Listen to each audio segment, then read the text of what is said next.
In una nota stampa i rappresentanti dell'Associazione dei Consumatori di Adiconsum, rappresentata da Elena Capodici, Maglio Carderla per l'Unione Nazionale Consumatori e Pippo Spataro di Cittadinanza Attiva, chiedono al sindaco Miccichè come finì.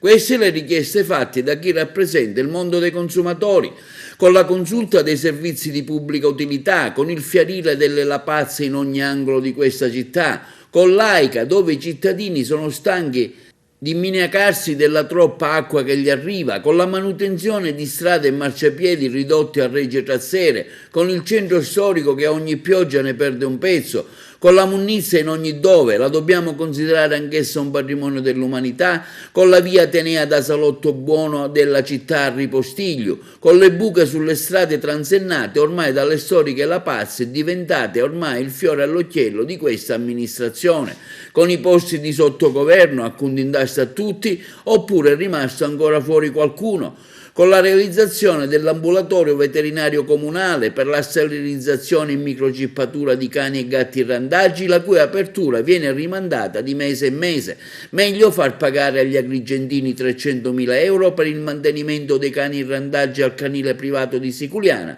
piuttosto che provvedere alla realizzazione di un rifugio comunale. Un dubbio però ci assale, affermano i rappresentanti dell'Unione Consumatori, trattasi di menefreghismo o di manifesta incapacità. Quante belle promesse prima delle elezioni, che desolazione vedere Agrigento, la più bella città dei mortali, scivolare di anno in anno nelle classifiche delle città dove si vive peggio e male, e noi agrigentini ammuccamo.